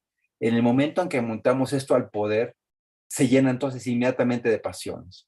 La política siempre origina pasiones, origina radicalismos, y es ahí donde podemos empezar a entender ese malestar del imaginario de lo que ocupa la Malinche, porque entra exactamente en medio del poder. Y si mantenemos esa visión antropológica, también tendríamos que decir esto que ya decía Carmen muy bien, ¿no? El lugar de la mujer en la historia de la humanidad a nivel del poder, pues generalmente ha quedado relegado en toda la historia de la humanidad. Y ese poder relegado a la mujer hace que si lo vemos antropológicamente, en la Malinche se descargue toda la agresión, ¿no? Digamos que de alguna manera es por naturaleza, por esa visión histórica de la mujer en la historia de la humanidad y en el poder, es fácil que la Malinche se convierta, Malinche, Marina, Malinche, se convierta en ese lugar donde a nivel fórico, a nivel de los procesos sociales, del imaginario social que se generan, se convierta en depositaria de tanto malestar emocional y que facilite que por eso se hagan esos radicalismos en la historia para ver a la Malinche en ese lugar de malinchista. Pero en esa genealogía de la Malinche, es por eso tan importante reconstituir una mirada donde precisamente al momento de ver cómo es que se genera a través de ese hilo delgado, este lugar que ella ocupa, pues siendo menos anacrónicos, siendo más analíticos, siendo menos apasionados en el sentido negativo de nosotros los humanos, pues podemos entender que es parte de una historia y que así era, así tendría que haber sido, no en el sentido del pesimismo, sino en el sentido de que la historia se da porque las condiciones que se dan en cada momento generan que eso pase. Aquí yo introduciría entonces el término de Leibniz, ¿no? Que tenemos el mejor de los mundos posibles, porque creo que Leibniz, cuando utiliza ese término, y que habla precisamente que tenemos el mejor de los mundos posibles, creo que de entrada su postura como filósofo nos permite como también comprender que no podía haber sido de otra manera, porque esas eran las condiciones que estaban. Y claro, también aquí ya lo hemos hablado en estas reflexiones hace 500 años, aunque fue muy casual que pudieran hacer la conquista tan poquitos españoles, dadas las condiciones, y aquí Malinche juega un lugar muy importante, creo que nos podemos dar cuenta que así tenía que haber sido. Tal vez tal vez si Hernán Cortés no tuviera esa personalidad, a lo mejor no se hubiera dado tan rápido, pero muy probablemente se hubiera dado después, un poco después, ¿no? Pero independientemente en probabilidades, ¿no? Precisamente por todo lo que venía atrás en este proceso de encuentro de dos mundos, pero la idea es que la forma en que se dio es donde surge el conflicto del imaginario social mexicano, que es importante retomarlo en donde está, con el objetivo de que en el presente ya no nos polaricemos en esa condición emocional negativa, porque como muy bien lo dice Alfredo, como muy bien lo trabajamos en nuestro trabajo, en nuestro número de seres psicoanalíticos acerca de la historia mexicana, el criollismo que se hizo cargo del poder, pues se fue gestando en función de estas situaciones de cómo se va gestando el poder en cada sociedad. Si ese criollismo empieza a ser mejor contemplado, si nos empezamos a acercar al poder y el criollismo, que finalmente es el que mantuvo el poder en los siglos posteriores dentro de la República Mexicana, ahora sí ya como nación, pues podremos acercarnos menos polarizadamente, tal como está pasando ahora, ¿no? Donde esta nación, México, tiene como puntos de vista a veces muy contrastados, polarizados, que se dificulta hablar desde una perspectiva más como de congruencia, de comprensión, de ver cómo cada parte de la historia tiene su razón de ser, y precisamente con el objetivo de evitar esas polarizaciones en la discusión de los problemas actuales que indudablemente están puestos en el escenario. Creo que cuando nosotros hicimos nuestra revista Seres Psicoanalíticos con ese primer número, Historia de la Violencia de México, nosotros hacíamos este diagnóstico, pero el país no estaba tan polarizado, porque no había dado este movimiento, ¿no? El país se polarizó después de que hicimos nuestra revista, y con estos puntos de análisis que nosotros estamos dando, y la idea pues es contribuir, ¿no? A que las cosas se van dando precisamente porque en ese fenómeno del poder humano, el momento en que los grupos o los individuos toman esas ansiedades emocionales que les dan en el manejo político del poder, es tan fácil la radicalización. Entonces, yo en lo personal pensaría que para contribuir a hablar de una forma más secuenciada, que entendemos que la malicia por eso es un lugar tan importante de primer vínculo político. Y por eso me importaba contrastarlo con el otro mestizaje, ¿no?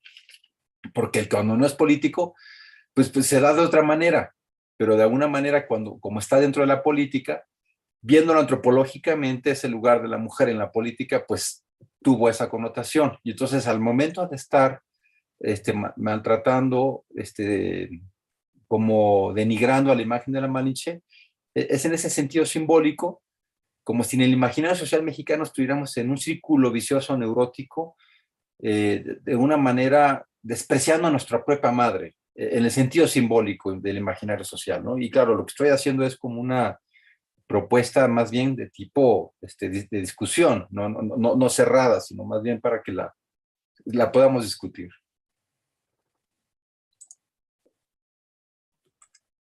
Bueno, precisamente pensándolo desde este lugar que dices, a mí me parece que son como dos elementos muy importantes. Si tomamos como base el sentido simbólico de los hijos, hay dos hijos, ¿sí? Eh, que podríamos ir viendo de Cortés, no de Malitzin. ¿Y cuáles son los que tienen mayor importancia y relevancia, ¿no? Y que aquí es un poco este sentido de la eh, construcción de aquello que precisamente ha hecho la distinción entre las envidias que decía Klein, para partir precisamente del otro, ¿no? Entonces, sí creo que mucho de los procesos históricos, cuando los estamos viendo en este sentido simbólico, habría que irlos viendo también con este elemento, ¿no? Porque no es que haya buenos o malos, ¿no? Es decir, no estamos pensando nosotros la historia como en un sentido de el que hizo bien o el que hizo mal, sino en el sentido realmente de entender el proceso. Por eso sí creo que la polarización que se ha dado a nivel intelectual no es nueva, yo creo que es muy vieja. Desde el mismo León Portilla, pasando por López Austin, algo que resaltaban es esta visión precisamente entre estos dos elementos teóricos. El rescate de lo originario, arqueológico y después interpretativo, pues nos va dando como todo un sentido de social. El sentido narrativo de lo que tenemos, pues es precisamente esa tensión. Por eso decía yo de cómo es que nosotros vamos integrando desde estas particularidades las utilidades narrativas. ¿Por qué? Porque regresando a los hijos, por supuesto, lo que podemos ver son los hijos de la casta. Y si regresamos incluso en el tiempo todavía más atrás, pensando un poco en el uso de la tragedia, los protagonistas de la tragedia eran los héroes, eran los príncipes, como un elemento, sí, obviamente que se impregnaba hacia lo social para tratar de darle un sentido de una tradición moral, de una tradición política, de una tradición eh, cultural. En ese mismo sentido, Malitzin adquiere esa relevancia porque esta mujer sí es un símbolo de muchas mujeres, porque nosotros estamos pensando, obviamente, en el sentido de la adquisición, como decía Alfredo, de cierta salida por utilización a la mera figura de esclava. Pero si nosotros seguimos pensando en lo que sucede hoy, en estos intercambios que hay en las comunidades todavía indígenas en México, hay todavía este sentido de dar a la hija al otro, ¿no? El sentido práctico, social, que ahí está, y eso es un sentido en donde nosotros podemos empezar a integrar, no porque sean malos, porque aquí es donde de repente mucho de la polarización de estas nuevas visiones, sí, inmediatamente califica. Por eso, si regresamos un poco al sentido traumático, al sentido precisamente del conflicto que se da, sí, en el momento, son salidas, ¿no?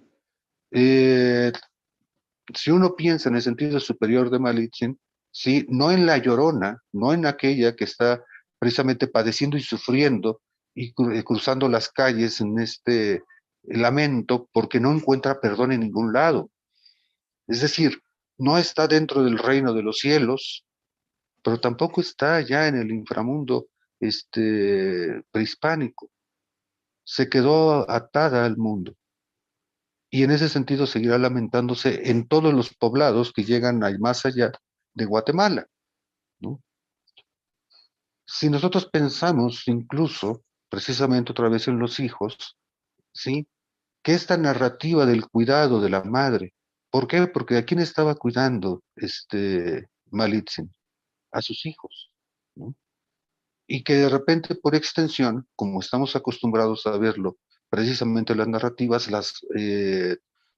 nosotros pensamos en estas figuras en donde la esposa del presidente o de los gobernadores se convierten precisamente en las madres del Estado, en donde están cuidando a su pueblo, ¿no? A sus hijos pueblo. Y en ese sentido se vuelve muy interesante pensarlo, porque esta transpoblación me parece que nace en esta visión, ¿no? En donde se le responsabiliza precisamente desde una visión muy maniqueísta de la conquista a través de la traducción, cuando en realidad es una mediación diplomática y política, y que claro, que genera un sentido de dolor, porque lo que nosotros obtuvimos como sociedad, ¿sí? Fueron diferencias. Si nosotros nos vamos, y que está muy claro, ¿sí? En las distintas jerarquías en todo el país prehispánico, sí había castas, había clases, y que éstas estaban ahí. Polarizado el pueblo siempre ha estado. Lo que sucede es, otra vez regresando a cómo es que se cuenta esa polarización, y que quizá el sentido precisamente de algo que nosotros no pensábamos, como el bienestar, porque si uno piensa incluso en las propias ciudades medievales, por supuesto, el feudalismo no trataba mejor este, a los extranjeros, a los bárbaros, que trataba a los indígenas.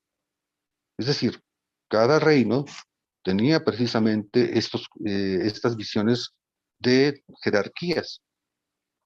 Por eso creo que sí es muy importante, como decía Javier, ir quitando, ¿sí?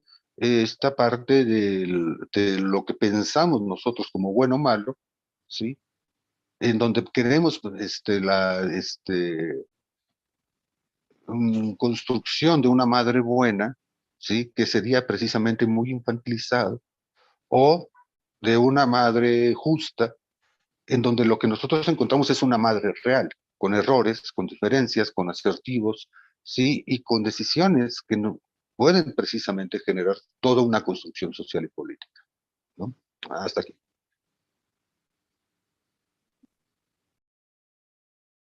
Sí, es muy, muy, muy interesante, ¿no? Esto que tú dices, Francisco, porque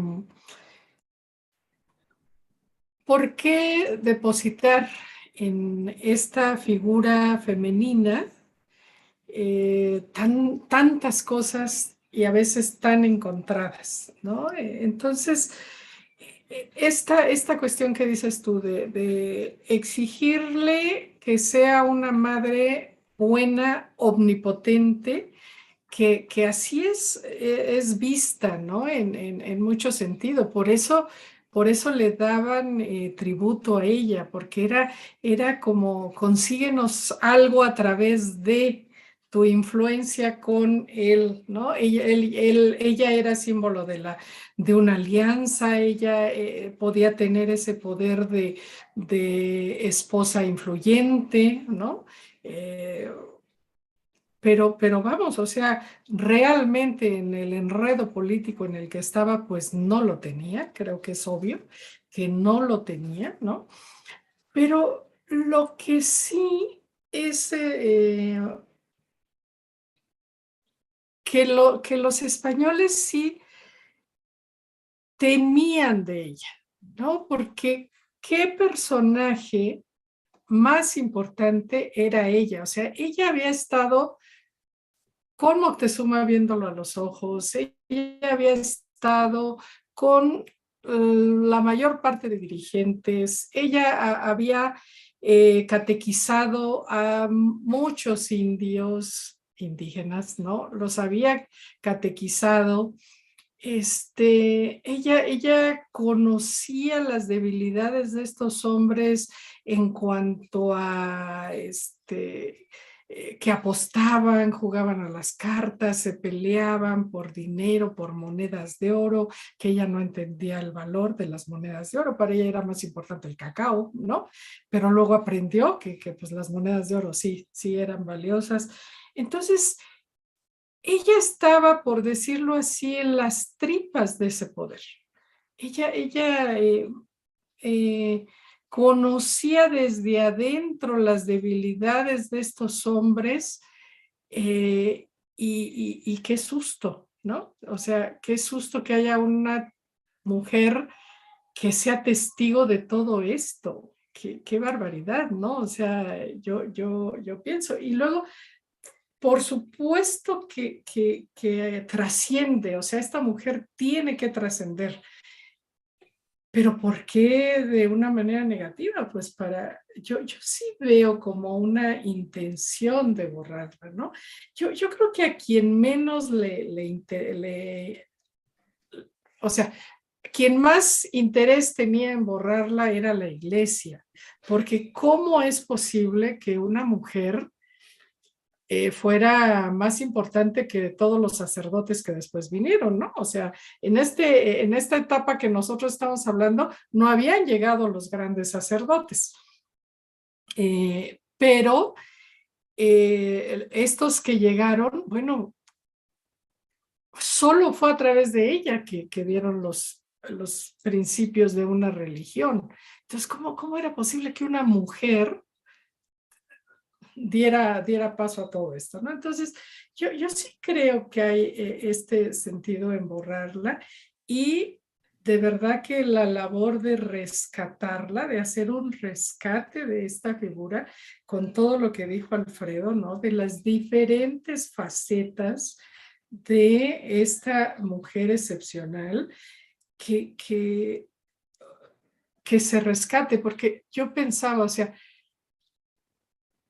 ¿ante quién todas las mujeres nos vamos a identificar? ¿Con qué mujeres de la historia, no? Bueno, Malitzin es una buena imagen a identificar, en tanto esta mujer que es esclava, que es vendida, que es regalada, que es explotada sexualmente, bueno, no en el sentido moderno, sino usada sexualmente, que logra tomar elecciones que van de acuerdo con ella, de acuerdo con la gente, que humanamente trata de hacer lo que está en sus manos con un nivel muy grande de inteligencia para salvar el mayor número de vidas que sea posible salvar de un bando y del otro, ¿no?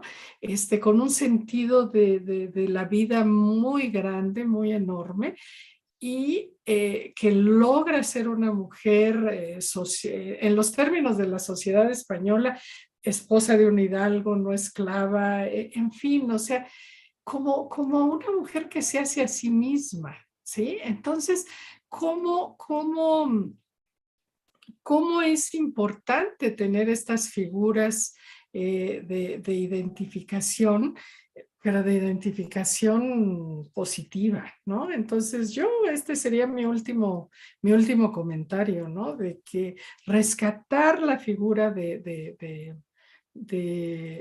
Malitzin es rescatar una figura de identificación en muchos sentidos de la figura femenina, que sería muy provechosa para el imaginario femenino. No sé si se valga la expresión. Y con esto yo termino, ¿no?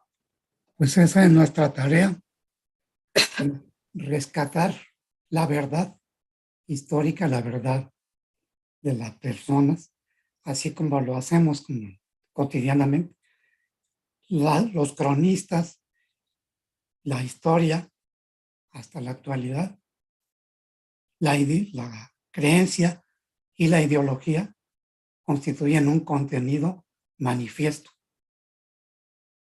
Trabajemos para obtener, distinguir y construir el contenido latente de todos estos hechos y de estos personajes. Nuestra tarea como psicoanalistas. Bien, hasta aquí mi participación. Pues yo, teniendo como ya esta última participación, diría algo que me parece muy interesante en el sentido del lenguaje. Cuando nosotros pensamos en la madre patria, sí, la adjetivamos como femenina. Cuando pensamos en el poder, pensamos en el Estado. Y que si nosotros pensamos un poco tomando esta comparación precisamente con el sentido histórico y la construcción de las mujeres, sí me parece ser que la madre patria siempre ha estado puesta al lado del poder, pero subordinada. Y claro, ahí está un poco lo que también decía Carmen acerca de pensar en estas mujeres históricas que siempre han estado por debajo. Incluso la más liberal y más libre de todas estaba sometida a la iglesia, ¿no? Que era Sor Juana, ¿no? Sin embargo, sí creo que en este sentido del rescate femenino, ¿no? De la imagen, de este sentido de género histórico, hay dos elementos, me parece ser, que son vitales en ir construyendo la imagen de Marina, ¿no? Como esta mujer real, ¿sí? De Malizzi, como esta mujer al servicio del poder, y como esta Malinche al servicio de la historia y del repudio social, en el sentido de las narrativas, ¿sí? De estas historias de Estado, ¿no? Porque aquí es donde precisamente, si nosotros pensamos, ay, me faltó la Llorona, que sería precisamente la utilización, decir, a través de la leyenda, del repudio social y precisamente de este sentido de sentirse, sí, decepcionado de esta madre, ¿no? Que si lo vamos viendo, aquí es donde podemos ir empezando a articular estas visiones a partir de cómo comprendemos este fenómeno tan rico que es la imagen de Malizzi. Hasta aquí. Bueno, yo quería ahí como hablar precisamente acerca de primero que nuestro grupo Calmecac ha estado siempre muy interesado en hablar y hacer reflexión y estudio acerca de la mitopoiesis. Y en la mitopoiesis, donde vemos cómo los humanos hemos construido en todas las culturas una serie de narrativas históricas en contacto con la divinidad, de alguna manera, en este interés, pues nos damos cuenta que nosotros los humanos tenemos esta necesidad, o es parte de nuestra naturaleza, estar en esta búsqueda de lo divino. Y acá entré yo primero en esta discusión acerca de lo que es lo sacro y lo profano, porque en efecto, en esa espiritualidad o en esa capacidad de acercarnos a lo sagrado, tenemos también esta propensión a tener como una búsqueda, digamos, divina, de los elementos espirituales de mejor nivel o de mejor estructuración. Y en lo profano, pues a lo mejor estamos luego hablando de aspectos que no tienen que ver con lo divino, con lo cotidiano, pero en esa como diferencia entre lo sagrado y lo profano, precisamente entre lo divino y lo mundano, la idea es que tenemos ahí muy frecuentemente una tendencia a generar procesos hacia el ideal del yo, hacia el yo ideal. Y nosotros en psicoanálisis nos referimos a esto, a aquellos aspectos idealizantes. Entonces, por una parte, sí tenemos la importancia de siempre destacar lo que puede ser lo sagrado, como una referencia y como aquello que se cuida y aquello que se enorgullece uno y aquello de lo que en su genealogía tiene como algo en lo cual sentirse de un origen como nutricio y revitalizador. Al mismo tiempo, ya a nivel humano, a nivel individuo, grupos sociales más fuertes, esa línea delgada que existe entre esta tendencia hacia lo sagrado y hacia lo idealizado, es una línea muy delgada que muy fácilmente se está cruzando. Porque a veces sí nos mantenemos más en esta cuestión de lo sagrado, pero cuando se cruza esa línea hacia lo idealizado, es donde de repente esto se convierte más bien en procesos idealizantes, polarizantes, donde se ve como totalmente bueno ese origen, y entonces ya caemos en estos procesos más como narcisistas, como de orgullo en el sentido negativo por generar como una idea idealizada de lo que es nuestra parte de origen. Y no es raro por eso que a veces en las diferentes culturas, cada cultura que vive sus propios mitos, vea como mitos los otros, sino como el propio. Y en ese sentido, en esa línea delgada es donde creo que ya nos estamos moviendo, porque ya en esa línea delgada, que ya no estamos hablando ahora sí de la idealización, hay otra línea muy delgada y que frecuentemente se coloca, es que las mitopoiesis frecuentemente están relacionados al poder. Difícilmente las mitopoiesis de los pueblos, al momento de dirigirse a la divinidad, no hacen alusión a figuras poderosas. Si las grandes figuras son poderosas, pero ya cuando hablamos de poder, entonces ya tenemos que diferenciar mucho lo que tiene que ver con el poder de una figura generosa, precisamente bien constituida en las figuras mitopoéticas, a las figuras del poder, que más bien estaríamos hablando luego de los representantes políticos que frecuentemente tienen más bien características pues, poco desarrolladas emocionalmente. El poder a través de la historia difícilmente ha estado a cargo de las gentes más generosas y desarrolladas. Realmente en el poder tenemos muchas gentes muy narcisistas, muy sociopáticas, que tienen más bien procesos pobremente estructurados. Y hago toda entonces esa tamización, porque mi pretensión al hacerlo es darnos cuenta que cuando nos acercamos a la historia del poder, que es precisamente la historia en que hemos hecho énfasis y que Carmen nos ha dicho mucho acerca de cómo el hombre ha tenido el poder encima de las mujeres, ya estamos hablando entonces de otra cosa, del poder como tal, en cuestiones tal vez más básicas. Y ese poder, desafortunadamente aquí creo que nos mete entonces mucho ruido, porque entonces estamos hablando de la historia de México en el encuentro de Hernán Cortés y Malintzin, de origen, hablando más en términos más bien prehispánicos, en términos mesoamericanos, y la Malinche, hablando ya de términos hispanizados. Ese encuentro de hombre y mujer no se da en las mejores condiciones, como muchas veces sí se da. Los encuentros entre hombres y mujeres pueden ser muy buenos, cuando se puede hablar, cuando se puede precisamente concertar, cuando se puede reflexionar, cuando se puede reconstituirse de otra forma. En este encuentro del imaginario social, Hernán Cortés, hombre, Malintzin, mujer, desafortunadamente creo que dentro del imaginario social mexicano ha quedado como muy conflictuado.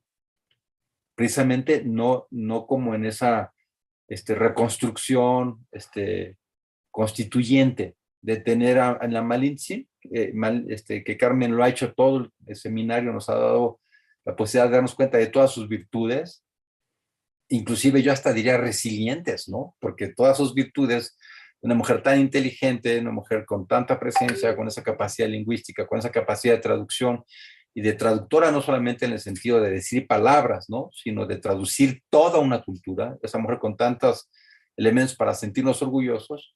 La idea para mí no es quedar como en una, pues como ser idealizantes de la Malinche, precisamente como otra vez en otra postura radicalizada donde diríamos es que la Malinche fue una gran mujer y simplemente hay que rescatar a esa gran mujer para ahora idealizarla a ella, sino al contrario, dentro del contexto histórico en el que se vivió el encuentro de estos dos géneros, ¿no?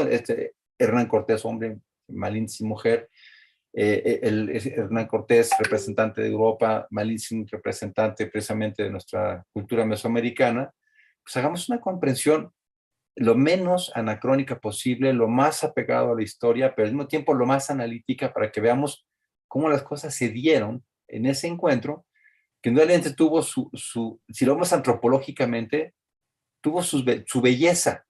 Si lo vemos de una forma radical, diríamos, no, pues Cortés andaba con muchos hombres, la Malinche fue violada por Cortés. Si lo vemos así, dejamos de ver que pues, somos anacrónicos en este momento donde ahorita ahora sí la ideología del género está tratando como de colocar claramente los abusos, pues en ese momento, si lo vemos antropológicamente, pues así se dio. Y de una manera ese encuentro, a final de cuentas, para Cortés también tuvo una significancia, finalmente por eso le puso Martín, finalmente se hizo cargo de Martín, finalmente buscó a Martín, no fue para él cualquier cosa.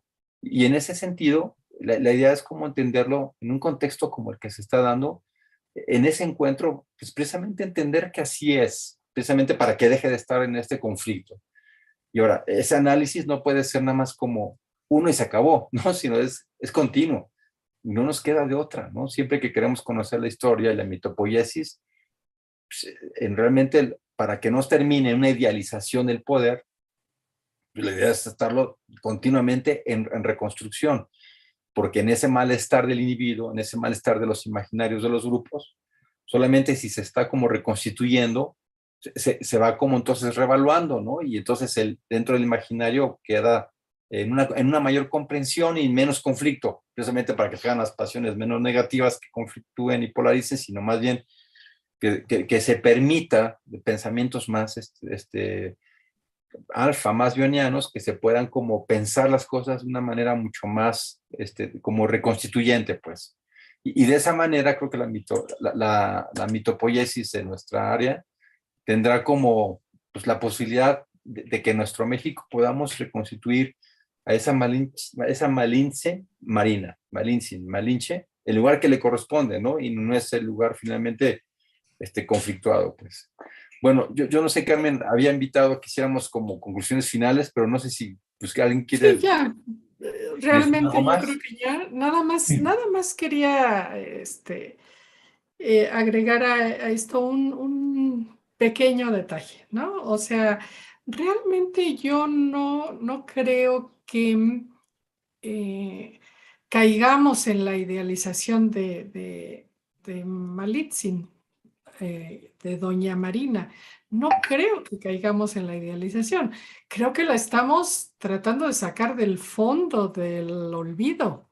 Sí, entonces en ese sentido entiendo y estoy completamente de acuerdo en lo que tú dices de cómo hagamos un análisis que no acaba aquí, sino que se va a continuar, pero yo sí digo, ¿cómo sacar a una figura del fondo del olvido y de la devaluación para ponerla en el plano de discusión que ahora estamos teniendo?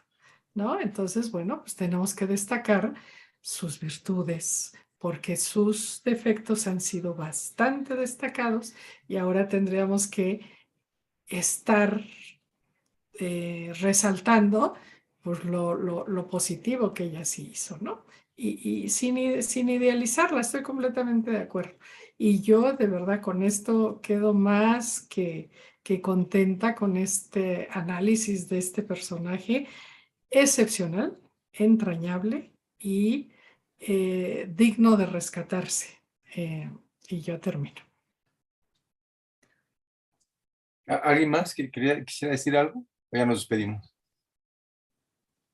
Sí, bueno, yo, pensando precisamente en esto que decía Carmen de la idealización, era un poco por donde iba yo, pensando en todas las distintas figuras, que es porque estamos hablando de una imagen. Y en ese sentido no hay bueno o malo. Por eso también decía yo que lo que nosotros estamos viendo quizá como centro es dentro de del malestar que se le dio a la narrativa, sí, son estos elementos traumáticos. Y desde ese lugar, por supuesto, nos quitamos del sentido idealizado, porque lo que estamos tratando de ver son las distintas imágenes proyectadas, ¿sí? No porque sean reales en el sentido histórico, nosotros estamos muy lejos de saber qué pasó exactamente. Solo podemos empezar a integrar dentro de las narrativas, dentro de la imagen, dentro de las distintas posiciones, cómo es que nosotros comprendemos a Malitzin. Por eso me parece muy importante, ¿no?, este reconocimiento. Sí, también no creo que estamos idealizando, creo que más bien estamos rompiendo esa idealización, porque la idealización está precisamente desde un lugar evaluado, en donde incluso vista desde por eso decía yo de La Llorona, en este lugar que no tiene un espacio, porque La Llorona recorre las calles siendo despreciada por los comunes, ¿sí? Y no integrada por el mundo europeo, ¿no? Y claro, creo que nuestra labor en el sentido simbólico es reconectarla con toda esa riqueza que está detrás. Eso es todo.